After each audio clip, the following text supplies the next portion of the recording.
Hello students, ਅੱਜ ਆਪਾਂ organic chemistry start ਕਰਨ ਲੱਗੇ ਹਾਂ। ਆਰਗੈਨਿਕ ਕੈਮਿਸਟਰੀ ਇਹ +2 ਲੈਵਲ ਦੀ ਹੈ। +2 ਕਲਾਸ ਦੇ ਵਿੱਚ ਜਿੰਨੇ ਵੀ ਫੰਕਸ਼ਨਲ ਗਰੁੱਪਸ ਨੇ ਜਾਂ ਜਿੰਨੇ ਵੀ ਹੈਲੋਜਨਸ ਵਾਲੇ ਪਾਰਟ ਨੇ ਆਰਗੈਨਿਕ ਕੈਮਿਸਟਰੀ ਦੇ ਵਿੱਚ, ਉਹ ਆਪਾਂ ਡਿਟੇਲ ਦੇ ਵਿੱਚ ਸਟੱਡੀ ਕਰਦੇ ਹਾਂ। ਅੱਜ ਆਪਾਂ ਫਸਟ ਚੈਪਟਰ ਸਟਾਰਟ ਕਰਨ ਲੱਗੇ ਹਾਂ ਆਰਗੈਨਿਕ ਕੈਮਿਸਟਰੀ ਦਾ +2 ਲੈਵਲ ਦਾ, ਜਿਹਦਾ ਨੇਮ ਹੈ ਹੈਲੋਲਕੇਨਸ ਐਂਡ ਹੈਲੋਰੀਨਸ।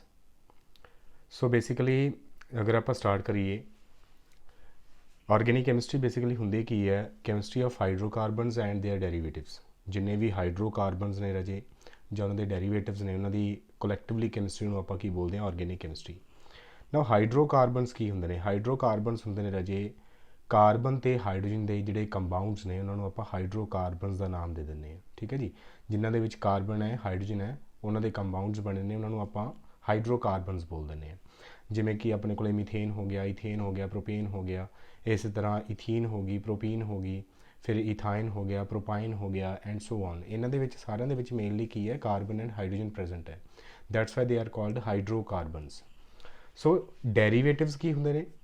ਅਗਰ ਆਪਾਂ ਹਾਈਡਰੋਕਾਰਬਨਸ ਦੇ ਵਿੱਚੋਂ ਹੀ ਕੋਈ ਵੀ ਇੱਕ ਕੰਪਾਊਂਡ ਲੈ ਲਈਏ, ਇਹਨਾਂ ਦੇ ਵਿੱਚੋਂ ਇੱਕ ਜਾਂ ਇੱਕ ਤੋਂ ਜ਼ਿਆਦਾ ਹਾਈਡਰੋਜਨਸ ਨੂੰ ਅਗਰ ਆਪਾਂ ਕਿਸੇ ਹੀਟਰੋ ਐਟਮ ਨਾਲ ਰਿਪਲੇਸ ਕਰ ਦਈਏ ਤਾਂ ਉਹ ਰਾਜੇ ਬਣ ਜਾਂਦੇ ਨੇ ਡੈਰੀਵੇਟਿਵਸ। ਫੋਰ ਐਗਜ਼ਾਮਪਲ ਮੀਥੇਨ ਸੀ, ਮੀਥੇਨ ਦੇ ਵਿੱਚ ਇੱਕ ਹਾਈਡਰੋਜਨ ਨੂੰ ਮੈਂ F ਯਾਨੀ ਕਿ ਫਲੋਰੀਨ ਐਟਮ ਨਾਲ ਰਿਪਲੇਸ ਕਰਤਾ ਤਾਂ ਇਹ ਆਪਣੇ ਬਣ ਗਿਆ ਫਲੋਰੋਮੀਥੇਨ ਬਣ ਗਿਆ।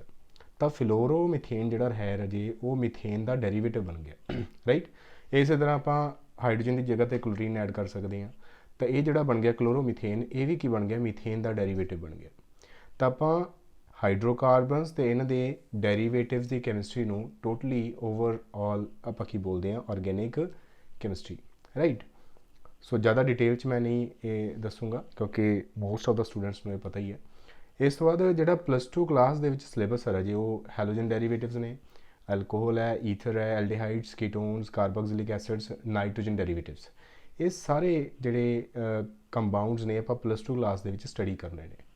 ਸਭ ਤੋਂ ਪਹਿਲਾ ਚੈਪਟਰ ਆਪਣਾ, ਮੈਂ ਪਹਿਲਾਂ ਵੀ ਦੱਸਿਆ, ਹੈਲੋਲਕੇਨਸ ਐਂਡ ਹੈਲੋਰੀਨਸ। ਠੀਕ ਹੈ ਜੀ। ਹੈਲੋਲਕੇਨਸ ਐਂਡ ਹੈਲੋਰੀਨਸ ਕੀ ਹੁੰਦੇ ਨੇ?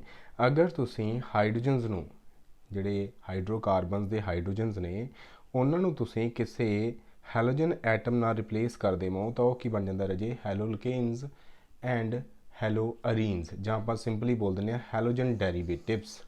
ਅਗਰ ਤੁਸੀਂ ਹਾਈਡਰੋਕਾਰਬਨਸ ਦੇ ਵਿੱਚੋਂ ਇੱਕ ਜਾਂ ਇੱਕ ਤੋਂ ਜ਼ਿਆਦਾ ਹਾਈਡਰੋਜਨਸ ਨੂੰ ਕਿਸੇ ਹੀਟਰੋ ਐਟਮ ਨਾਲ ਰਿਪਲੇਸ ਕਰ ਦਿੰਦੇ ਹੋ, ਹੀਟਰੋ ਐਟਮ ਕਿਹੜਾ ਹੋਣਾ ਚਾਹੀਦਾ? ਕੋਈ ਵੀ ਹੈਲੋਜਨ ਐਟਮ, ਤਾਂ ਉਹ ਆਪਣੇ ਬਣ ਜਾਂਦੇ ਨੇ ਰਾਜੇ ਹੈਲੋਜਨ ਡੈਰੀਵੇਟਿਵਸ। ਆਪਾਂ ਦੋ ਹੈਲੋਜਨ ਡੈਰੀਵੇਟਿਵਸ ਪੜ੍ਹਦੇ ਨੇ, ਇੱਕ ਤਾਂ ਹੈਲੋਲਕੇਨਸ, ਹੈਲੋਲਕੀਨ ਵੀ ਹੁੰਦੀ ਹੈ, ਹੈਲੋਲਕਾਈਨ ਵੀ ਹੁੰਦੀ ਹੈ।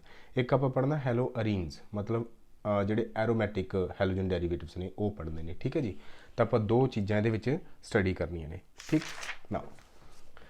ਸੋ ਜਿਹੜੇ ਹੈਲੋਜਨ ਡੈਰੀਵੇਟਿਵਸ ਨੇ ਉਹ ਕੀ ਹੁੰਦੇ ਨੇ ਰਾਜੇ? ਤੁਹਾਡੇ ਕੋਲੇ ਐਲੀਫੈਟਿਕ ਜਾਂ ਐਰੋਮੈਟਿਕ ਹਾਈਡਰੋਕਾਰਬਨ ਹੈ।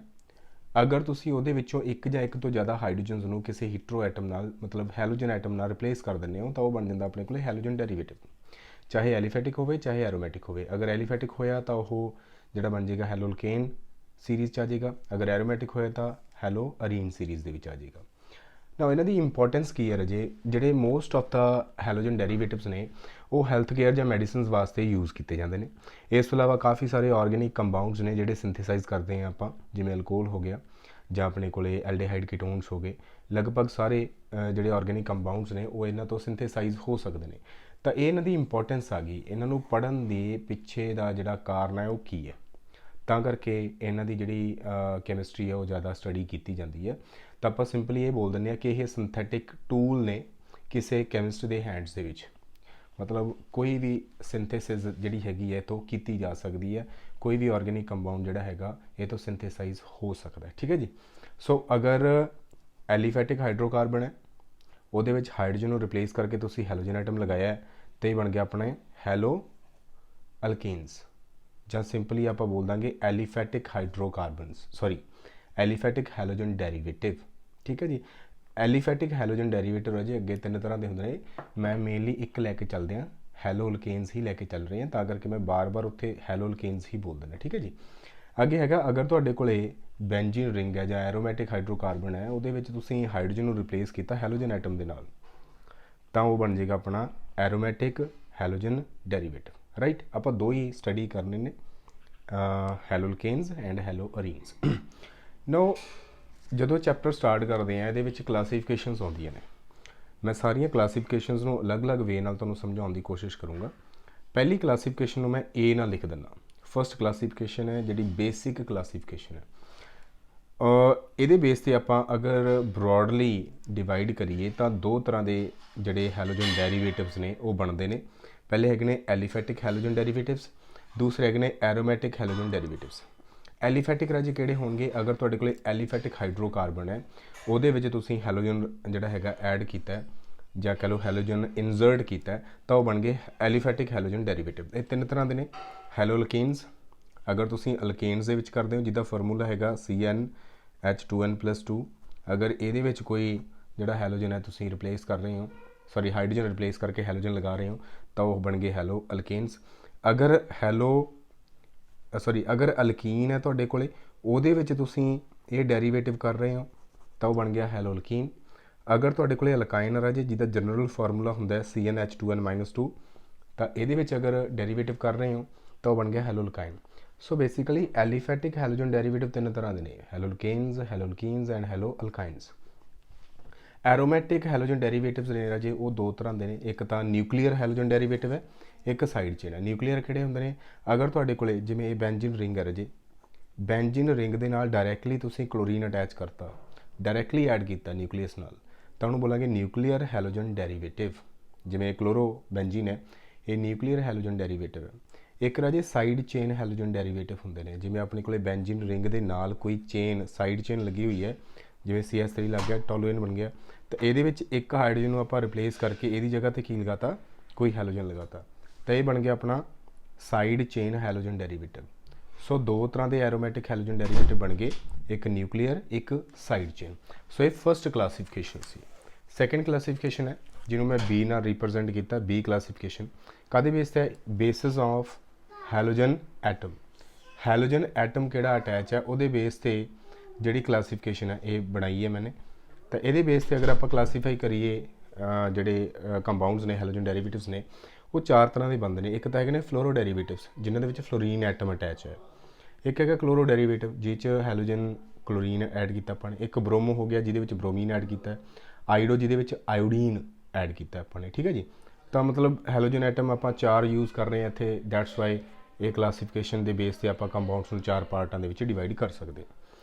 ਇਸ ਵਾਰ ਥਰਡ ਕਲਾਸੀਫਿਕੇਸ਼ਨ ਅਜੇ ਮੈਂ ਜਿਹੜੀ ਲਿਖੀ ਹੈ, ਜਿਹਨੂੰ ਮੈਂ C ਨਾਲ ਲਿਖਿਆ, ਉਹ ਹੈਗਾ ਨੰਬਰ ਆਫ ਹੈਲੋਜਨ ਐਟਮਸ। ਜਿਹੜੇ ਹੈਲੋਜਨ ਐਟਮਸ ਨੇ ਉਹ ਕਿੰਨੇ ਤੁਸੀਂ ਐਡ ਕੀਤੇ ਨੇ, ਉਹਨਾਂ ਦੇ ਬੇਸਿਸ 'ਤੇ ਕਲਾਸੀਫਿਕੇਸ਼ਨ ਹੈ।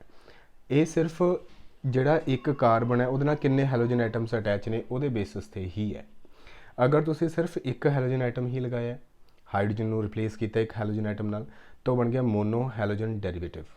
ਅਗਰ ਦੋ ਰਿਪਲੇਸ ਕੀਤੇ ਨੇ ਇੱਕੋ ਕਾਰਬਨ ਦੇ ਤਾਂ ਉਹ ਬਣ ਗਿਆ ਡਾਈ ਹੈਲੋਜਨ ਡੈਰੀਵੇਟਿਵ। ਅਗਰ ਤਿੰਨ ਕੀਤੇ ਨੇ ਤਾਂ ਟਰਾਈ ਹੈਲੋਜਨ ਡੈਰੀਵੇਟਿਵ। ਅਗਰ ਚਾਰ ਕੀਤੇ ਨੇ ਤਾਂ ਟੈਟਰਾ ਹੈਲੋਜਨ ਡੈਰੀਵੇਟਿਵ। ਰਾਈਟ। ਸੋ ਇਹ ਚਾਰ ਤਰ੍ਹਾਂ ਦੇ ਹੋ ਗਏ ਆ। ਇਸ ਤੋਂ ਤਾਂ ਅਗਲੀ ਜਿਹੜੀ ਕਲਾਸੀਫਿਕੇਸ਼ਨ ਆ, ਹੋ ਸਕਦਾ ਕਲਾਸੀਫਿਕੇਸ਼ਨ ਦੇ ਵਿੱਚ ਕੋਈ ਨਾ ਕੋਈ ਕੁਐਸਚਨ ਪੁੱਛਿਆ ਜਾ ਸਕਦਾ ਹੋਵੇ। ਅਗਲਾ ਹੈਗਾ ਕਲਾਸੀਫਿਕੇਸ਼ਨ ਹੈ ਜੀ nature of carbon atom bonded to halogen atom. ਜਿਹੜੇ ਕਾਰਬਨ ਦੇ ਨਾਲ ਹੈਲੋਜਨ ਐਟਮ ਅਟੈਚ ਹੈ ਉਹਦੀ ਨੇਚਰ ਕਿੱਦਾਂ ਦੀ ਹੈ? ਕੀ ਉਹ ਪ੍ਰਾਇਮਰੀ ਹੈ, ਕੀ ਉਹ ਸੈਕੰਡਰੀ ਹੈ, ਕੀ ਉਹ ਟਰਸ਼ਰੀ ਹੈ? ਤਾਂ ਇਹਦੇ ਬੇਸ 'ਤੇ ਆਪਾਂ ਤਿੰਨ ਪਾਰਟ ਬਣਾ ਸਕਦੇ ਹਾਂ। ਪ੍ਰਾਇਮਰੀ ਕਿਹੜਾ ਹੋਏਗਾ? ਅਗਰ ਜਿਹੜੇ ਕਾਰਬਨ ਦੇ ਨਾਲ ਹੈਲੋਜਨ ਐਟਮ ਅਟੈਚ ਹੈ ਉਹਦੇ ਨਾਲ ਸਿਰਫ ਇੱਕ ਅਲਕਾਇਲ ਜਾਂ ਅਰਾਇਲ ਗਰੁੱਪ ਅਟੈਚ ਹੈ ਤਾਂ ਉਹ ਪ੍ਰਾਇਮਰੀ ਹੈਲੋਜਨ ਡੈਰੀਵੇਟਿਵ ਹੈ। ਅਗਰ ਉਹਦੇ ਨਾਲ ਦੋ ਅਲਕਾਇਲ ਗਰੁੱਪ ਆ ਗਏ ਜਾਂ ਅਰਾਇਲ ਗਰੁੱਪ ਆ ਗਏ ਆ, ਜਾਂ ਮਿਕਸ ਹੋ ਗਿਆ ਦੋਨਾਂ ਦਾ, ਮਤਲਬ ਦੋ ਗਰੁੱਪਸ ਲੱਗੇ ਨੇ, ਤਾਂ ਉਹ ਕੀ ਹੈ? ਸੈਕੰਡਰੀ ਹੈਲੋਜਨ ਡੈਰੀਵੇਟਿਵ ਹੈ। ਅਗਰ ਜਿਹੜੇ ਕਾਰਬਨ ਨਾਲ ਹੈਲੋਜਨ ਅਟੈਚ ਹੈ ਉਹਦੇ ਨਾਲ ਤਿੰਨ ਅਲਕਾਇਲ ਜਾਂ ਅਰਾਇਲ ਗਰੁੱਪ ਆ ਗਏ ਤਾਂ ਟਰਸ਼ਰੀ ਹੈਲੋਜਨ ਡੈਰੀਵੇਟਿਵ ਹੋ ਜਾਇਆ ਕਰੇਗਾ। ਠੀਕ ਹੈ। ਅਗਰ ਰਾਜੇ ਆਪਣੇ ਹੁਣ ਮਾਈਂਡ ਦੇ ਵਿੱਚ ਇਹ ਕੁਐਸਚਨ ਹੁੰਦਾ, ਅਗਰ ਜਿਹੜੇ ਕਾਰਬਨ ਨਾਲ ਹੈਲੋਜਨ ਐਟਮ ਅਟੈਚ ਹੈ ਉਹਦੇ ਨਾਲ ਕੋਈ ਵੀ ਗਰੁੱਪ ਨਹੀਂ ਅਟੈਚ ਹੈਗਾ ਤਾਂ ਉਹਨੂੰ ਆਪਾਂ ਸਿੰਪਲ ਹੈਲੋਜਨ ਡੈਰੀਵੇਟਿਵ ਬੋਲਦਿਆ ਕਰਾਂਗੇ। ਸਿੰਪਲ ਮਤਲਬ ਜਿਹੜੇ ਕਾਰਬਨ ਨਾਲ ਹੈਲੋਜਨ ਐਟਮ ਅਟੈਚ ਹੈ ਉਹਦੇ ਨਾਲ ਕੋਈ ਵੀ ਗਰੁੱਪ ਨਹੀਂ ਅਟੈਚ ਹੈਗਾ, ਕੋਈ ਵੀ ਅਲਕਾਇਲ ਗਰੁੱਪ ਨਹੀਂ ਅਟੈਚ, ਕੋਈ ਵੀ ਅਰਾਇਲ ਗਰੁੱਪ ਨਹੀਂ ਅਟੈਚ, ਤਾਂ ਉਹ ਸਿੰਪਲ ਜਿਹੜਾ ਹੈਗਾ ਡੈਰੀਵੇਟਿਵ ਬਣ ਜਾਂਦਾ, ਉਹ ਸਿੰਪਲ ਕਾਰਬਨ ਬਣ ਜਾਂਦਾ। ਠੀਕ ਹੈ ਜੀ। ਜਿਵੇਂ ਆਪਣੇ ਕੋਲ CH3X ਹੈ, ਜਿਹੜੇ ਕਾਰਬਨ ਨਾਲ ਹੈਲੋਜਨ ਅਟੈਚ ਹੈ ਇਹਦੇ ਨਾਲ ਤਿੰਨ ਹਾਈਡਰੋਜਨਸ ਨੇ, ਮਤਲਬ ਕੋਈ ਅਲਕਾਇਲ ਗਰੁੱਪ ਨਹੀਂ ਅਟੈਚ ਹੈਗਾ, ਕੋਈ ਮਿਥਾਇਲ ਗਰੁੱਪ, ਇਥਾਇਲ ਗਰੁੱਪ ਕੁਛ ਨਹੀਂ ਹੈਗਾ।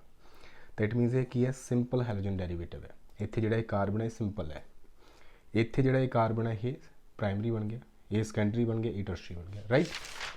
ਅੱਗੇ ਆ ਗਈ ਰਾਜੇ E classification which is on the basis of hybridization of carbon atom bonded to halogen atom। ਜਿਹੜਾ ਕਾਰਬਨ ਹੈਲੋਜਨ ਐਟਮ ਨਾਲ ਬੌਂਡਡ ਹੈ ਉਹਦੀ ਹਾਈਬ੍ਰਿਡਾਈਜੇਸ਼ਨ ਸਟੇਟ ਹੈ ਕਿਹੜੀ ਹੈ, ਠੀਕ ਹੈ ਜੀ। ਅਗਰ ਕਾਰਬਨ ਹੈਲੋਜਨ ਐਟਮ ਨਾਲ ਜਿਹੜਾ ਅਟੈਚ ਹੈ ਉਹਦੇ ਸਾਰੇ ਦੇ ਸਾਰੇ ਬੌਂਡਸ ਸਿੰਗਲ ਨੇ, ਇਟ ਮੀਨਸ ਉਹਦੀ sp3 ਹਾਈਬ੍ਰਿਡਾਈਜੇਸ਼ਨ ਹੈ। ਅਗਰ ਕਾਰਬਨ ਜਿਹੜਾ ਹੈਲੋਜਨ ਐਟਮ ਨਾਲ ਬੌਂਡਡ ਹੈ ਉਹਦੀ sp2 ਹਾਈਬ੍ਰਿਡਾਈਜੇਸ਼ਨ ਹੈ, ਮਤਲਬ ਇਹਦਾ ਇੱਕ ਡਬਲ ਬੌਂਡ ਹੈ ਜਾਂ ਫਿਰ ਇਹਦਾ ਇੱਕ ਟ੍ਰਿਪਲ ਬੌਂਡ ਹੈ। ਤਾਂ ਤਿੰਨ ਤਰ੍ਹਾਂ ਦੇ ਕੰਪਾਊਂਡਸ ਨੇ ਜਿਹੜੇ ਇਹਦੇ ਬੇਸਿਸ ਤੇ ਬਣ ਜਾਂਦੇ ਨੇ। ਪਹਿਲੇ ਜਿਹਦੇ ਵਿੱਚ ਕਾਰਬਨ ਜਿਹੜਾ ਹੈਲੋਜਨ ਨਾਲ ਬੌਂਡਡ ਹੈ ਉਹਦੀ sp3 ਹਾਈਬ੍ਰਿਡਾਈਜੇਸ਼ਨ ਹੈ, ਦੂਸਰਾ sp2 ਹਾਈਬ੍ਰਿਡਾਈਜੇਸ਼ਨ, ਤੀਸਰਾ sp ਹਾਈਬ੍ਰਿਡਾਈਜੇਸ਼ਨ, ਠੀਕ ਹੈ ਜੀ। ਤਾਂ ਇਹਦੇ ਬੇਸ ਤੇ ਅਗਰ ਆਪਾਂ ਇਹ ਕੰਪਾਊਂਡਸ ਪੜ੍ਹੀਏ ਜਿਹਦੇ ਵਿੱਚ ਕਾਰਬਨ ਦੀ ਹਾਈਬ੍ਰਿਡਾਈਜੇਸ਼ਨ sp3 ਹੈ ਤਾਂ ਉਹਦੇ ਵਿੱਚ ਹੈਲੋਅਲਕੇਨਸ ਆ ਗਏ, ਇੱਕ ਅਲਾਈਲਿਕ ਕੰਪਾਊਂਡਸ ਆ ਗਏ, ਇੱਕ ਬੈਂਜ਼ਾਈਲਿਕ ਆ ਗਏ, ਤੇ ਕੰਪਾਊਂਡਸ ਬਣਦੇ ਨੇ ਪ੍ਰੋਪਰਗਾਇਲ, ਠੀਕ ਹੈ ਜੀ। ਸੋ 4 ਕਲਾਸੀਫਿਕੇਸ਼ਨਸ ਇਹਦੀਆਂ ਬਣ ਗਈਆਂ। ਹੈਲੋਅਲਕੇਨਸ ਹੋਣਗੇ ਅਗਰ ਆਪਾਂ ਹੈਲੋਅਲਕੇਨਸ ਹੋਣਗੇ ਅਗਰ ਆਪਾਂ ਅਲਕੇਨਸ ਦੇ ਵਿੱਚ ਡੈਰੀਵੇਟਿਵ ਕਰ ਰਹੇ ਹਾਂ। ਅਲਾਈਲਿਕ ਜਿਹੜੇ ਕਾਰਬਨ ਨਾਲ ਹੈਲੋਜਨ ਲੱਗਿਆ ਹੋਇਆ ਉਸ ਤੋਂ ਅਗਲੇ ਕਾਰਬਨ ਦਾ ਡਬਲ ਬੌਂਡ ਆ ਜੇ, ਮਤਲਬ ਇਹਦਾ ਡਬਲ ਬੌਂਡ ਕੋਈ ਨਹੀਂ ਹੈਗਾ, ਉਸ ਤੋਂ ਅਗਲੇ ਕਾਰਬਨ ਦਾ ਡਬਲ ਬੌਂਡ ਹੈ, ਇਹ ਅਲਾਈਲਿਕ ਹੁੰਦੇ ਨੇ। ਬੈਂਜ਼ਾਈਲਿਕ ਅਗਰ ਬੈਂਜ਼ੀਨ ਰਿੰਗ ਨਾਲ ਸਾਈਡ ਚੇਨ ਅਟੈਚ ਹੈ ਉਹਦੇ ਨਾਲ ਹੈਲੋਜਨ ਲਗਾ ਰਹੇ ਹੋ ਤਾਂ ਇਹਦੇ ਨਾਲ ਜਿਹੜਾ ਕਾਰਬਨ ਇਹ ਵਾਲਾ ਅਟੈਚ ਹੈ ਇਹਦੀ ਵੀ ਹਾਈਬ੍ਰਿਡਾਈਜੇਸ਼ਨ ਸਟੇਟ ਜਿਹੜੀ ਹੈਗੀ sp3 ਹੈ, ਕਿਉਂਕਿ ਇਹਦੇ ਸਾਰੇ ਸਿੰਗਲ ਬੌਂਡ ਨੇ। ਜੇ ਤੁਸੀਂ ਇਹ ਵਾਲਾ ਕਾਰਬਨ ਚੈੱਕ ਕਰਦੇ ਹੋ ਬੈਂਜ਼ੀਨ ਰਿੰਗ ਵਾਲਾ, ਇਹਦੀ sp2 ਹਾਈਬ੍ਰਿਡਾਈਜੇਸ਼ਨ ਹੋਏਗੀ। ਪ੍ਰੋਪਰਗਾਇਲ ਜਿਹੜੇ ਹੁੰਦੇ ਨੇ ਉਹਦੇ ਵਿੱਚ ਕੀ ਹੈ, ਜਿਹੜੇ ਕਾਰਬਨ ਨਾਲ ਹੈਲੋਜਨ ਐਟਮ ਅਟੈਚ ਹੈ ਉਸ ਤੋਂ ਅਗਲੇ ਕਾਰਬਨ ਦਾ ਟ੍ਰਿਪਲ ਬੌਂਡ ਆ ਜੇ ਡਬਲ ਬੌਂਡ ਆ ਗਿਆ ਤਾਂ ਅਲਾਈਲਿਕ ਬਣ ਗਿਆ, ਅਦਰਵਾਈਜ਼ ਉਹ ਟ੍ਰਿਪਲ ਬੌਂਡ ਵਾਲੇ ਬਣ ਗਏ, ਤਾਂ ਇਹ ਅਲੱਗ ਕੈਟਾਗਰੀ ਬਣ ਗਈ ਹੈ। ਦੂਸਰੇ ਆ ਗਏ ਜਿਹਦੇ ਵਿੱਚ ਹਾਈਬ੍ਰਿਡਾਈਜੇਸ਼ਨ ਸਟੇਟ sp2 ਆ ਗਈ ਰਾਜੇ, ਇਹ 'ਚ ਵਿਨਾਈਲਿਕ ਆ ਗਏ, ਮਤਲਬ ਜਿਹੜੇ ਕਾਰਬਨ ਨਾਲ ਹੈਲੋਜਨ ਐਟਮ ਅਟੈਚ ਹੈ ਉਸ ਕਾਰਬਨ ਦਾ ਅਗਲੇ ਕਾਰਬਨ ਨਾਲ ਹੀ ਡਬਲ ਬੌਂਡ ਆ ਗਿਆ, ਉਹ ਵਿਨਾਈਲਿਕ ਹੋ ਗਏ। ਅਰਾਈਲਿਕ ਹੋ ਗਏ ਜੇ ਆਪਣੇ ਕੋਲੇ ਬੈਂਜ਼ੀਨ ਰਿੰਗ ਨਾਲ ਹੀ ਹੈਲੋਜਨ ਐਟਮ ਅਟੈਚ ਹੈ, ਉਹ ਕੀ ਬਣ ਗਿਆ ਆਪਣੇ ਕੋਲੇ ਅਰਾਈਲਿਕ। ਤੀਸਰੇ ਆ ਗਏ ਆਪਣੇ ਕੋਲੇ ਜਿਹੜੇ ਕਾਰਬਨ ਨਾਲ ਹੈਲੋਜਨ ਐਟਮ ਅਟੈਚ ਆ ਉਹਦਾ ਟ੍ਰਿਪਲ ਬੌਂਡ ਆ ਗਿਆ, ਠੀਕ ਹੈ ਜੀ। ਇਸ ਤੋਂ ਬਾਅਦ ਆ ਗਈ ਇਹਦੀ ਰਾਜੇ ਨੇਮਿੰਗ। ਜਿਹੜੀ ਨੇਮਿੰਗ ਹੈ ਰਾਜੇ, 2 ਤਰ੍ਹਾਂ ਦੀ ਨੇਮਿੰਗ ਹੈ ਜਿਹੜੀ ਆਪਾਂ ਆਮ ਤੌਰ ਤੇ ਦੇਖਦੇ ਹਾਂ ਬੁੱਕਸ ਦੇ ਵਿੱਚ। ਇੱਕ ਤਾਂ ਕਾਮਨ ਜਾਂ ਟ੍ਰਾਈਬਲ ਸਿਸਟਮ ਹੁੰਦਾ, ਇੱਕ IUPAC ਸਿਸਟਮ ਹੁੰਦਾ, ਠੀਕ ਹੈ ਜੀ। ਜਿਹੜਾ ਕਾਮਨ ਜਾਂ ਟ੍ਰਾਈਬਲ ਸਿਸਟਮ ਹੈ ਉਹਦੇ ਵਿੱਚ ਇਹਨਾਂ ਨੂੰ ਅਲਕਾਇਲ ਹੈਲਾਈਡਸ ਜਾਂ ਅਰਾਈਲ ਹੈਲਾਈਡਸ ਬੋਲਿਆ ਜਾਂਦਾ। ਜਿਹੜੇ ਸਿੰਪਲ ਹੋਣਗੇ ਬੈਂਜ਼ੀਨ ਰਿੰਗ ਤੋਂ ਬਿਨਾ ਹੋਣਗੇ ਦੇ ਆਰ ਕਾਲਡ ਅਲਕਾਇਲ ਹੈਲਾਈਡਸ, ਜਿਹੜੇ ਬੈਂਜ਼ੀਨ ਰਿੰਗ ਵਾਲੇ ਹੋਣਗੇ they are called aryl halides. IUPAC naming ਕਰੀਏ ਤਾਂ ਇਹਨਾਂ ਨੂੰ ਆਪਾਂ ਹੈਲੋਅਲਕੇਨਸ ਜਾਂ ਹੈਲੋਅਰੀਨਸ ਬੋਲਾਂਗੇ, ਠੀਕ ਹੈ ਜੀ। ਜਿਵੇਂ ਫੋਰ ਐਗਜ਼ਾਮਪਲ ਆਪਣੇ ਕੋਲੇ CH3Cl ਹੈ, ਇਹਨੂੰ ਆਪਾਂ ਨੇ ਲਿਖਣਾ ਹੈ ਤਾਂ ਇਹਨੂੰ ਆਪਾਂ ਲਿਖਾਂਗੇ ਕਾਮਨ ਸਿਸਟਮ ਦੇ ਵਿੱਚ methyl chloride, right, methyl chloride. ਅਗਰ ਆਪਾਂ IUPAC ਸਿਸਟਮ ਦੇ ਵਿੱਚ ਲਿਖਣਾ ਤਾਂ ਇਹਨੂੰ ਬੋਲਾਂਗੇ ਕਲੋਰੋਮੀਥੇਨ, ਠੀਕ ਹੈ ਜੀ। ਤਾਂ ਇਹ ਨੇਮ ਦੇ ਵਿੱਚ ਥੋੜ੍ਹਾ ਜਿਹਾ ਫਰਕ ਹੈ। ਅੱਛਾ, ਜਿਹੜਾ IUPAC ਨੇਮਿੰਗ ਕਰਨੀ ਹੈ ਉਹਦੇ ਲਈ ਰੂਲ ਕੀ ਨੇ ਅਗਰ ਇਹਨਾਂ ਕੰਪਾਊਂਡਸ ਦੇ ਉੱਪਰ ਅਪਲਾਈ ਕਰੀਏ ਤਾਂ ਪਹਿਲਾਂ ਤਾਂ ਲੌਂਗੈਸਟ ਚੇਨ ਫਾਈਂਡ ਆਊਟ ਕਰਨੀ ਹੋਏਗੀ ਤੁਸੀਂ ਕੰਪਾਊਂਡਸ ਦੇ ਵਿੱਚੋਂ। ਲੌਂਗੈਸਟ ਚੇਨ ਉਹ ਸਿਲੈਕਟ ਕਰਨੀ ਹੈ ਜਿਹਦੇ ਵਿੱਚ ਹੈਲੋਜਨ ਐਟਮ ਆ ਰਿਹਾ। ਫਿਰ ਤੁਸੀਂ ਨੰਬਰਿੰਗ ਕਰਦੇ ਹੁੰਦੇ ਹੋ ਤਾਂ ਜਿਹੜੀ ਨੰਬਰਿੰਗ ਕਰਨੀ ਹੈ ਰਾਜੇ, ਲੋਐਸਟ ਨੰਬਰ ਤੁਸੀਂ ਹੈਲੋਜਨ ਐਟਮ ਨੂੰ ਦੇਣਾ ਹੋਏਗਾ। ਫਿਰ ਅੱਗੇ ਜੇ ਹੈਲੋਜਨ ਐਟਮ ਇੱਕ ਤੋਂ ਜ਼ਿਆਦਾ ਲੱਗੇ ਹੋਏ ਨੇ ਤਾਂ ਡਾਈ ਟਰਾਈ ਟੈਟਰਾ ਵਰਡ ਯੂਜ਼ ਕਰ ਸਕਦੇ ਹੋ ਤੁਸੀਂ। ਜਿਵੇਂ ਫੋਰ ਐਗਜ਼ਾਮਪਲ ਆਪਣੇ ਕੋਲ ਇਹ ਵਾਲਾ ਕੰਪਾਊਂਡ ਹੈ, ਠੀਕ ਹੈ ਜੀ, ਇਹ 'ਚ ਟੋਟਲ 6 ਕਾਰਬਨ ਨੇ। ਜਿਹੜਾ ਹੈਲੋਜਨ ਐਟਮ ਹੈ ਉਹ ਕਲੋਰੀਨ ਲੱਗਿਆ ਹੋਇਆ। ਜੇ ਆਪਾਂ ਚੇਨ ਸਿਲੈਕਟ ਕਰਨੀ ਹੈ, ਪਹਿਲਾ ਰੂਲ ਹੈ ਤਾਂ ਚੇਨ ਤਾਂ ਇਹੀ ਆ ਜਾਏਗੀ ਕਿਉਂਕਿ ਇਹਦੇ ਨਾਲ ਕੋਈ ਬ੍ਰਾਂਚ ਤਾਂ ਹੈ ਨਹੀਂ, ਠੀਕ ਹੈ ਜੀ। ਇਹੀ ਚੇਨ ਹੈ, ਲੌਂਗੈਸਟ ਚੇਨ ਹੈ, ਇਹਦੇ ਨਾਲ ਜਿਹੜਾ ਹੈਲੋਜਨ ਹੈ ਉਹ ਵੀ ਵਿੱਚ ਐਡ ਹੋ ਰਿਹਾ, ਇਨਕਲੂਡ ਹੋ ਰਿਹਾ ਰਾਜੀ, ਠੀਕ ਹੈ। ਇਸ ਤੋਂ ਬਾਅਦ ਆਪਾਂ ਕੀ ਕਰਨਾ ਹੁੰਦਾ ਹੈ, ਨੰਬਰਿੰਗ ਕਰਨੀ ਹੈ ਹੈਲੋਜਨ ਐਟਮ ਦੀ ਕਿ ਹੈਲੋਜਨ ਐਟਮ ਕਿਹੜੇ ਕਾਰਬਨ ਦੇ ਨਾਲ ਅਟੈਚ ਹੈ, ਉਹੀ ਆਪਾਂ ਨੇਮ ਦੇ ਵਿੱਚ ਅੱਗੇ ਲਿਖਣਾ ਵੀ ਹੁੰਦਾ। ਤਾਂ ਜੇ ਤਾਂ ਤੁਸੀਂ ਇੱਧਰੋਂ ਨੰਬਰਿੰਗ ਕਰ ਰਹੇ ਹੋ ਜੇ ਤਾਂ 2nd ਪੋਜੀਸ਼ਨ 'ਤੇ ਹੈਲੋਜਨ ਐਟਮ ਹੈ, ਜੇ ਤੁਸੀਂ ਇੱਧਰੋਂ ਕਰ ਰਹੇ ਹੋ ਤਾਂ 5th ਪੋਜੀਸ਼ਨ 'ਤੇ ਆ ਰਿਹਾ। ਆਪਾਂ ਰੂਲ ਦੇ ਵਿੱਚ ਕੀ ਪੜ੍ਹਿਆ ਕਿ ਲੋਐਸਟ ਨੰਬਰ ਦੇਣਾ ਹੈਲੋਜਨ ਐਟਮ ਨੂੰ, ਤਾਂ ਨੇਮ ਆ ਜਾਏਗਾ 2, ਮਤਲਬ ਇਹ ਵਾਲੀ ਨੰਬਰਿੰਗ ਸਹੀ ਹੈ, 2 ਕਲੋਰੋਹੈਕਸੇਨ। 6 ਕਾਰਬਨ ਨੇ, ਹੈਕਸ ਆ ਗਿਆ, ਸਾਰੇ ਬੌਂਡਸ ਸਿੰਗਲ ਨੇ ਕਾਰਬਨ ਦੇ ਤਾਂ ਏਨ ਆ ਗਿਆ ਹੈਕਸੇਨ, ਤਾਂ 2 ਕਲੋਰੋਹੈਕਸੇਨ ਇਹਦਾ ਨੇਮ ਆ ਗਿਆ। ਤਾਂ ਰੂਲਸ ਥੋੜ੍ਹੇ ਬਹੁਤ ਤੁਸੀਂ ਇੱਥੋਂ ਪੜ੍ਹ ਲੈਣੇ ਨੇ, ਠੀਕ ਹੈ ਜੀ। ਇਸ ਤੋਂ ਬਾਅਦ ਕਾਮਨ ਸਿਸਟਮ ਜਾਂ ਜਦੋਂ ਟਰਾਈਬਲ ਸਿਸਟਮ ਤੁਸੀਂ ਕਰੋਗੇ ਉਹਦੇ ਵਿੱਚ ਤੁਸੀਂ ਦੇਖੋਗੇ ਕਈ ਥਾਂ 'ਤੇ N ਲਿਖਿਆ ਹੋਏਗਾ। N ਦਾ ਕੀ ਮੀਨਿੰਗ ਹੈ, ਅਗਰ ਕੋਈ ਤੁਹਾਡੇ ਕੋਲੇ ਇਸ ਤਰ੍ਹਾਂ ਦਾ ਕੰਪਾਊਂਡ ਗਿਵਨ ਹੈ ਜਿਹਦੇ ਵਿੱਚ ਕੋਈ ਬ੍ਰਾਂਚ ਨਹੀਂ ਹੈਗੀ, no branch, if there is a no branch, ਠੀਕ ਹੈ ਜੀ, ਬ੍ਰਾਂਚ ਕੋਈ ਨਹੀਂ, ਸਬਸਟੀਟਿਊਐਂਟ ਕੋਈ ਨਹੀਂ ਲੱਗਿਆ ਹੋਇਆ, ਤਾਂ ਉੱਥੇ ਤੁਸੀਂ N ਲਿਖ ਸਕਦੇ ਹੋ ਕਾਮਨ ਸਿਸਟਮ ਦੇ ਵਿੱਚ, ਠੀਕ ਹੈ। इस तरह आइसोनियो लग्या हुंदा है। आइसोनियो का की मतलब हुंदा है, आइसो अगर अपने कोले एंड तो सैकेंड कार्बन है जिहड़ा ਉਹਦੇ ਨਾਲ सिर्फ एक अल्काइल ग्रुप सॉरी एक मिथाइल ग्रुप अटैच है। एंड तो जिहड़ा दूसरा कार्बन है ਉਹਦੇ ਨਾਲ अगर एक मिथाइल ग्रुप अटैच है तो उत्थे आइसो लग्या तुसीं देखोगे। नीओ दे विच की है, अगर दो मिथाइल ग्रुप अटैच ने तो वो नीओ बन जाता है। ਸਕੈਂਡਰੀ ਟਰਸ਼ਰੀ ਦਾ ਕੀ ਮੀਨਿੰਗ ਹੈ, ਅਗਰ ਜਿਹੜੇ ਕਾਰਬਨ ਨਾਲ ਹੈਲੋਜਨ ਅਟੈਚ ਹੈ ਉਹਦੇ ਨਾਲ ਦੋ ਅਲਕਾਇਲ ਗਰੁੱਪ ਲੱਗੇ ਨੇ ਤਾਂ ਉਹ ਸਕੈਂਡਰੀ ਬਣ ਜਾਇਆ ਕਰੇਗਾ, ਕਿਉਂਕਿ ਕਾਮਨ ਸਿਸਟਮ ਦੇ ਵਿੱਚ ਆਪਾਂ ਇਹ ਸਾਰਾ ਕੁਝ ਲਿਖਦੇ ਹਾਂ, ਸਕੈਂਡਰੀ ਵੀ ਲਿਖਦੇ ਹਾਂ, ਟਰਸ਼ਰੀ ਵੀ ਲਿਖਦੇ ਹਾਂ। ਟਰਸ਼ਰੀ ਅਗਰ ਉਹਦੇ ਨਾਲ ਤਿੰਨ ਅਲਕਾਇਲ ਗਰੁੱਪ ਲੱਗੇ ਤਾਂ ਜਿਵੇਂ ਹੁਣ ਇੱਥੇ ਲਿਖਣਾ ਹੋਵੇ CH3 C CH3 CH3 ਇੱਥੇ Cl ਲੱਗਿਆ ਹੋਇਆ, ठीक है जी।